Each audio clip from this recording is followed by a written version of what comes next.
Guys, listen, okay? I think I've cracked the code. I learned who Boy M is. Murabuchi.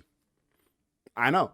You didn't expect it to go that way. I bet you did not know that it was actually Murabuchi who was the one who was the master of judo, the man who at age 7 was picking up judo, then by age 12 became a national champion. But of course, this is Murabuchi, okay, the Hercules of Kengan Ashura, okay. But no one would have suspected by age 13 for him to turn into a serial killer. I mean, if you look at this beautiful mug of this man, come on, how can you not love that smile? Oh, wait. Sorry, I got that mixed up.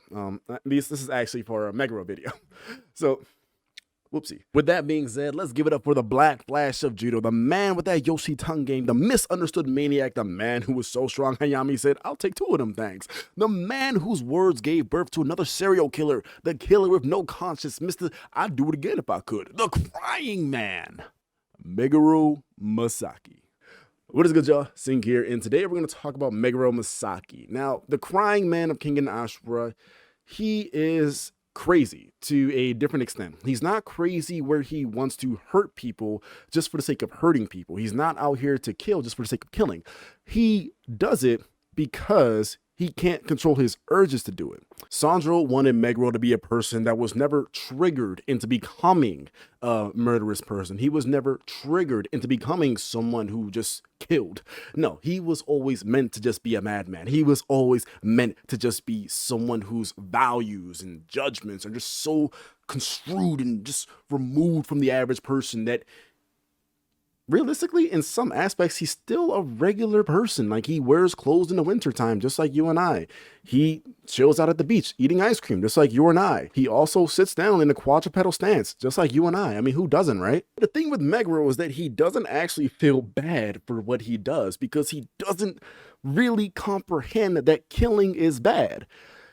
It is a really, really bad and twisted way for him to actually think this way. Of course, we all know that for truth, but for him, he doesn't believe that if you kill somebody, it's a bad thing. He literally killed a master judoka, and his father looked at him and said, bro, why did you kill him? He said, oh yeah, you right. Shit. Man, I love that guy. He was actually pretty cool too, man. What's his name? It was Steven Chris or something. He was thinking about it like it was just a regular memory for him that he just happened to kill somebody. And so he never felt bad about it in his dying moments because to him, he doesn't have that conscience. Now, I already talked about his character design a little bit earlier, but what I want to cover is this man's build, bro.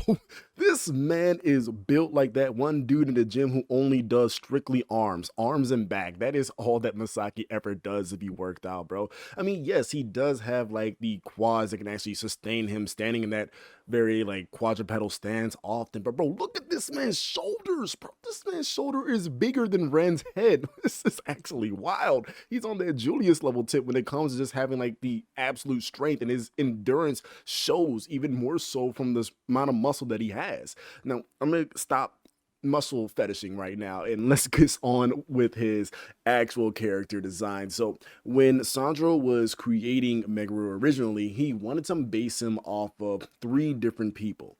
The first one is going to be from Texas Chainsaw Massacre's Leatherface because he's a psycho. Then the second one is going to be Frankenstein's monster from Frankenstein, which, by the way, if you didn't know, Frankenstein is about Frankenstein's monster. Frankenstein is the scientist. That's just a little bit of Halloween knowledge in case you didn't know, but I kind of figured you guys would know because, you know, you guys are smart, right? Right? Anyways, the third one is going to be Venom, and that is the most notable one because, you know, Meguro with the whole tongue and everything, it makes perfect sense. And actually how he moves is very synonymous to how Venom moves throughout the series. So I think that they did a really good job on connecting all 3 of those together. So with that being said, let's go ahead and talk about the backstory for Meguro and how he actually came to be the person that he is. And it's because he was just born that way. He was just born to be crazy. He was born to be a killer. He was born to be that man who was just absolutely batshit and crazy to begin with. So when Meguro was 7 years old, his father taught him judo. Now, his father was actually a master of a judo studio. I believe it's a judo studio, or maybe it's a judo dojo. I'm gonna say a judo dojo because I feel like that sounds a little bit better. Anyways, he taught Meguro how to do judo, and by the time that Meguro became 12 years old, he became the national champion. And when he became the national champion, that's when he went on TV, and you see this version of Meguro is actually such a really nice guy. Like, look at that. This dude is out here smiling, giggling, kiki, and kakan. He looked like Gohan back before Gohan, you know, when Chi-Chi said, you know what, Gohan's going to be an upstanding student. He's going to do this, that, and the third. He's going to go, he's going to solve cancer, everything like that. Look at that. That's Meguro's future right there. And then 1 year later, he became a serial killer. What happened there? Well, let me tell you exactly what happened. You see, the story actually goes like this. When Meguro was 12 years old, that's when he won the National Youth Judo Tournament. And this led to Jirota actually seeing him and saying, yep, that kid right there, that's going to be my rival one day. I'm going to beat his ass. Lord knows why Jirota was thinking about him like that, but he was. Jirota could just feel the aura that this Meguro was actually emitting. He knew how strong Masaki really was. In fact, he was so strong that the next year when he turned 13, he was only able to go against actual adult practitioners from his father's dojo. And these practitioners weren't just run-of-the-mill people practicing judo. No, these were world-class fighters. And I'll be honest, man, judo is one of those martial arts where just watching it kind of gave me whiplash secondhand. I got secondhand whiplash watching judo. Anyways.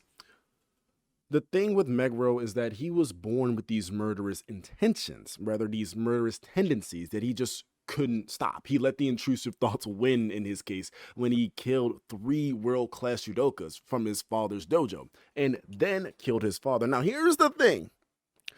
When he killed each and every one, people started suspecting some things. They realized that, yo, someone is out here targeting these judo practitioners. And what do they all have in common? Well, they all came from this one dojo.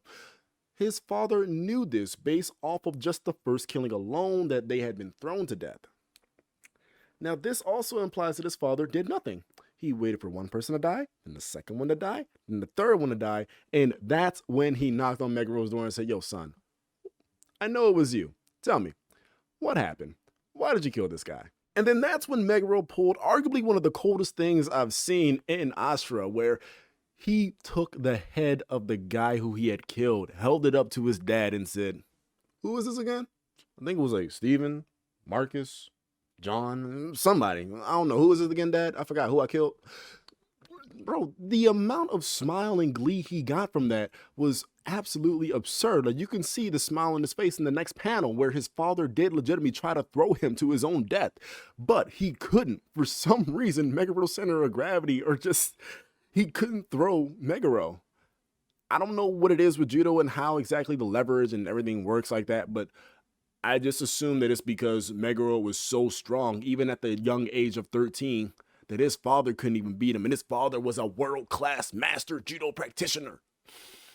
This is taking Prodigy to a whole different level, in my opinion, of course. But the story gets even worse when we go on, so hang tight for a second. So after his father couldn't kill him, Meguro then grabbed him and said, hey, Dad, you're next, and then slammed him down. And he didn't just slam him down, bro. This man slammed him down so hard, his neck bent 3 different ways. I don't know how that's possible, but he did it. This spree of murders was actually sent to the police department because even Okoya was the one who was reciting all this. So they already knew that Meguro Masaki was the murderer, but they couldn't exactly conduct an open criminal investigation because he was 13 years old. And, well, you can't really conduct a criminal investigation on a minor. And the reason they couldn't find him for like 20 years, by the way, this man was on the run for 20 years after committing all these murders. There's no documentation on any murder he may or may not have committed in between the time span from when he was 13 versus the time where he is now 33. By the way, this man is 33 in Ashura. I just want to point that out, okay? Keep up with me now. And so during this 20-year time span, this is actually really important when it comes to Meguro's backstory, okay? He was picked up by Katsumasa Hayami. Now, Hayami, or rather Katsumasa, he found Meguro after all the killings he'd done, and then he looked at him and said, damn, I'm gonna need me about 2 of them. Then he cloned him thanks to worm technology. Now, the worm were just allowing Katsumasa to use it to just test out their technology, see how cloning actually works for them. And so before the Annihilation Tournament, him and his newfound brother are cloned Masaki Hayami. You see what I did there? They're both named Masaki, but Katsumasa also named him, well, Masaki Hayami, I guess, as a sort of quote-unquote son. But those two would fight against each other constantly, where Meguro would actually just get pissed off because Hayami wouldn't die whenever he threw him. He just like slammed him down to the ground, looking at him like, why aren't you dying yet? He's just like, you're funny, bro. This is a very weird, like, weird thing. But when you think about it with brothers, I have a brother as well. And so when me and my brother were fighting before, yes, we had that, that moment where sometimes one would beat up the other, mostly me getting beat up. Anyways, all I'm saying is that I tanked it, okay? I'm a warrior. I'm a survivor. Don't hurt me. I'm fragile. Anyways, the important takeaway here is that while they were fighting, Meguro was going all out against Hayami. And mind you, Meguro was out here trying to kill him. And so because Hayami was actually a clone of Meguro, Hayami picked up Meguro's mental capacity to take pain and convert it into pleasure, which gives him an even more of a twisted personality. You think. You see, when he's chilling out there with both Ren and Julius, the two people that he actually communicates with, he's actually the normal one out of the group. Or rather, when they're not talking or communicating or having any kind of contact with other people, when it's just those three around, Meguro seems to be the normal person. Now, why is this, you might ask? It's probably because he has a sense of camaraderie with them, or that he just sees them as both weirdos already. So he doesn't even want to fight them. Or maybe he does want to fight them. I don't know. We really don't know what goes on in Meguro's head. If anything, the only thing that we do know that goes on in his head is that he loves his father. He actually respects his father highly. In fact, while he was fighting Muteba, he is always chanting, hey, father, watch, I'm going to kill him harder than I kill you. Ain't that right, dad? Yep, I'm going to show you. That is probably the most strange way of putting it, but when you think about it, it's like in Meguro's, I'm going to put myself in Meguro's head here, okay? It's like Meguro's strange way of making his father proud by beating up or killing the person that he killed. No. It's like making his father proud because he's going to kill that guy harder than he killed his own dad. Then his dad's going to look at him and be like, yep, that's my boy. That is what I think Meguro's twisted. No, I can't even make that one up. But what I can say is that he does care about his father and the other judoka that he killed. That one is actually a fact and is proven in Omega. You see, the confession that he actually gave to Katsumasa, where he confesses about his murder, it shows that he was really just sitting inside of a room, probably sipping on the juice box in a white room, just yapping about how, oh yeah, I remember that guy I killed. He was actually pretty nice. I didn't really hate him or anything. He's a pretty cool person, actually. Just being nice doesn't really mean anything to Meguro. If he wants to kill you, he's going to try to kill you. He doesn't really believe he needs a reason to kill anyone. And so this confession is actually what's played through in Hayami Masaki's head the entire, I don't know for how long. I think Hayami said that Masaki Hayami was listening to it on repeat for like, I think either 2 years, 5 years, or whatever. It was consistently playing through some earphones. Now, we already know that Wu Hei is reincarnated, so on and so forth, through the power of Yapping. And that's exactly how Meguro Masaki was reincarnated into Masaki Hayami, through the power of Yapping. You see, the power of Yapping is actually really, really powerful in anime. You're able to bring characters from the dead back to life thanks to it. And if you just add in a little sprinkle of some cloning technology, then boom, it's like a character never died. In fact, in Masaki Hayami's case, he actually gets stronger. But we'll get into that later when we talk about Omega. For right now, we're going to bundle up his personality with a nice little bow by saying that Meguro Masaki is someone who doesn't really have a clear conscience when it comes to anything, but he knows what he should be doing. It's just that he doesn't value it to be the right thing to do. To him, there is no right thing to do. I just want to kill. That's just what I want to do. I'm Meguro Masaki. That's all that he wants to do. In fact, he is so simple-minded that when he's dead, he doesn't have any kind of like relief and be like, oh, I wish I did that or third. No, he's just freaking dead. He's out here in Danburu with a peace sign. So, yo, what's up, guys? When the Crypt Keeper did his little thing in order to get his groove back before his interview. I remember that chapter. In fact, that chapter is probably one of the weirdest chapters I read out of Danburu because the girls barely showed up in it. Anyways, let's go ahead and talk about his fighting style, Judo. Realistically, the only anime I can think of that actually focus heavily on Judo is Yorara, and it's the one with the girls again, Ippon again. Yes, that one. Now, both of those series, or rather just Judo as a whole, is focused around literally using leverage, throwing the person down to the ground, pinning them, and then I believe there's a point system involved. Like I said, I don't practice martial arts personally. I just like watching cool edits. So with my minuscule knowledge, just know that in Kengan Ashura, there's only one person who's actually better at judo than Meguro, and that's Jirota, who we'll talk about at a later date. But for right now, let's go ahead and talk about the Annihilation Tournament, or rather what led up to Meguro joining the Annihilation Tournament, because he doesn't join in the traditional path where he represents someone. Instead, he's actually part of the clique that Hayami sends. So Hayami hired a band of assassins in order to take out some of the other fighters. Most notably, there was Rei, Waka, and Cosmo. Of course, the assassins who were sent after the ones I named were unsuccessful, but Ren and Meguro were the only ones that were actually successful in their raid. And so, because they were able to take out their targets, they took their place. Ren taking the place of the very old guy who was a very seasoned fighter. And then you have Meguro, who managed to take out some random Joe out of nowhere. Realistically, I forgot this person even existed until I had to reread the manga a second time. Mind you, this isn't after my first reread. I forgot this man's existence. In fact, I'm forgetting his name right now. Let me go find it. Inoue Machizo, whose appearance looks pretty badass, bro. He got a scar, he looks really cool, but realistically, he kind of looks like a generic fighter that could have been, should have been, but they never were. Anyways, let's move on to the actual fight that he had with Muteba in the Annihilation Tournament. Psych, I lied. We got to go back before his match with Muteba, okay? So before he actually had that match with Muteba, he was part of the Diddy Brigade. Yeah, that's right. I'm talking about this. This is what we're talking about right now. This man, Meguro, was on some freaky deaky type mess, okay? Do you not see how this man is holding her like that, bro? Come on now. What are you doing? What are you doing, son? Please back off 10 feet away. Please get that tongue back in your mouth. Okay, I'm not doing this with you right now. Could have held her up any kind of way. Why Meguro got to stand behind her like that? That's what got me, bro. Why the one crazy looking motherfucker standing behind her with the tongue like that, bro? You knew what you was doing, Sancho. You know what you was doing, man. That's messed up. You know, they could have just let freaking Ren hold her like right in front of her or anything like that. I'd have been fine with that. Why Meguro got to be standing behind her like that? That's what got me, man. That's what made me get that shock factor, okay? Now, I'm very glad that Sawada absolutely kicked his front jaw back in. But this man, Meguro, actually showed us that his ability to tank hits is really insane. At least that was the glimpse of what we got in this later one-time match with Muteba. So let's go ahead and talk about that. Now, this is where Meguro's epithet of the crying man actually comes in, where he enters the stage crying out blood. But here's the weirdest thing. When it comes to epithets, of course, we won't get too realistic here. But when it comes to epithets, usually it's based off the person's previous fights or what they've done before and everything like that. How are you knowing that this man is called the Crying Man before he even fought?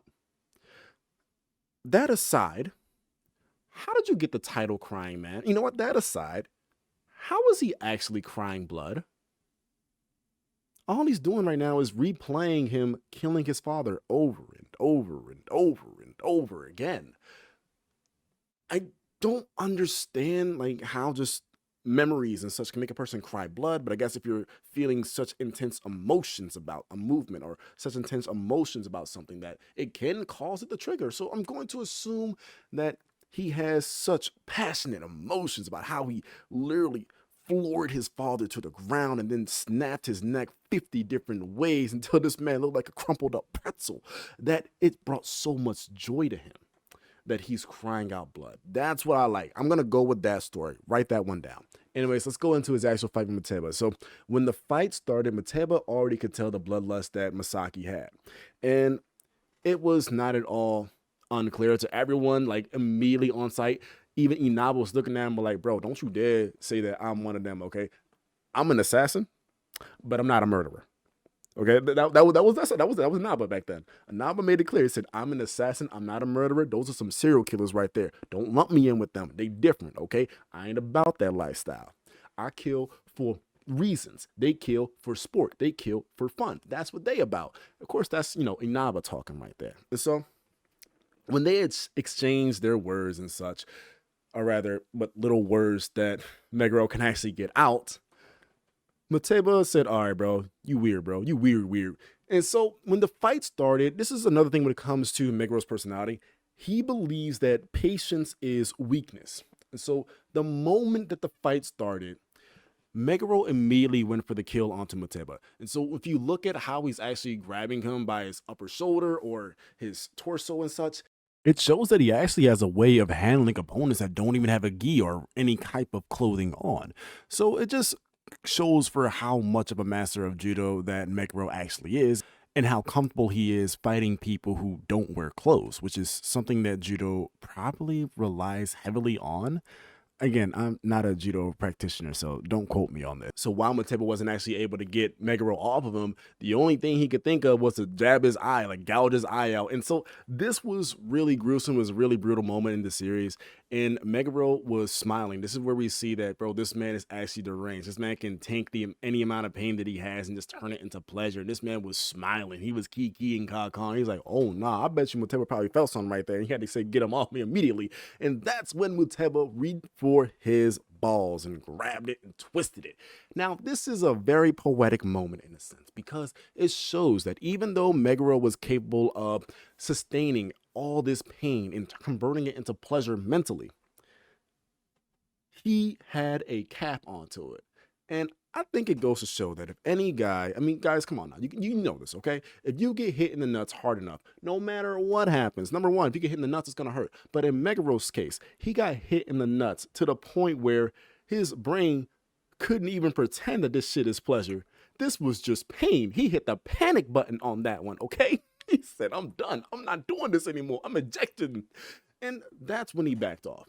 Now, of course, now the fight is continuing. You got Masaki with one eye and Muteba with no eyes because he doesn't actually need eyes. So when he started going back at him, and that's when Muteba was absolutely just dogging him, broke his arm, and Masaki was all just downhill at that point. Unfortunately, that's the extent of what Masaki was actually capable of in the tournament, because he really didn't have a chance against Muteba the entire time after the initial throw. Like, yes, that throw was actually really good, but he kept trying to go for it again. But Muteba showed that because he's a lot more experienced in just combat and people initially trying to kill him, and most of the people that Meguro has actually been killing weren't just people that were killers. These were fighters.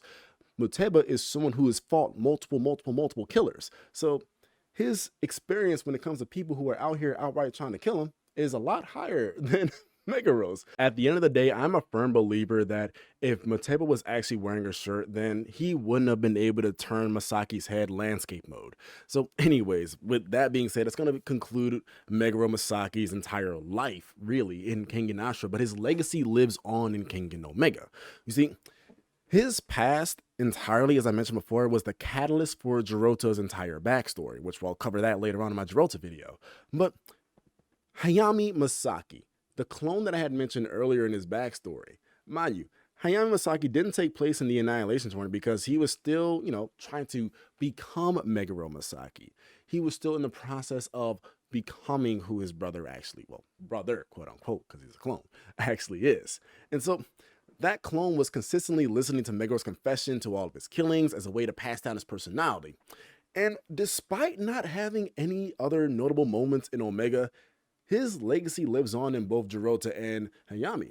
And so when Masaki Hayami was fighting Jirota in Omega, Jirota kind of felt like he was fighting Meguro Masaki at the same time. And Hayami actually said himself that, yo, brother, this guy, he is better than you, but you were a lot scarier. He admitted that Meguro was a lot scarier than Jirota, that Meguro was out to kill more than Jirota, but because Jirota wasn't out to kill like Meguro would have against Hayami, Hayami managed to beat Jirota. Now, this is a very weird triangle because we don't exactly know if Jirota can beat Meguro because, of course, Jirota's not going to go for the kill, so it's safe to assume that Jirota could never beat Meguro Masaki unless he kills Meguro Masaki, because he couldn't even beat Meguro Hayami because he couldn't kill Meguro Hayami. The only way to actually beat this guy is to kill him, because if you don't, he's just going to convert that pain into pleasure and then keep fighting. As we see right here, where this man has the freaking biggest smile on his face, yet his entire body is mangled. Goodness. In conclusion, Meguro can be seen as a tragic character if you want to see it that way, mostly in the sense that he was always misunderstood to begin with. They wanted him to be just this powerful fighter, at least in Katsumasa. He wanted to turn into this unbreakable, powerful fighter. And he saw the potential that Meguro Masaki had, and he wanted to use that potential in order to make him one of the strongest underground fighters, which is technically successful, but no one ever let him be who he wanted to be. He wanted to be a killer. He wanted to be a murderer. He told his dad, I can't control anymore, Dad. I want to be a killer. It's just so happens that, you know, when you want to become a murderer, it's kind of a bad thing. So, you know what I mean.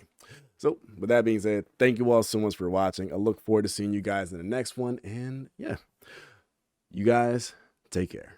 Wow, you guys made it to the end of this video. You know, this is normally when I add in the preview for the next one. In case you didn't know, this one is actually going to be a segue for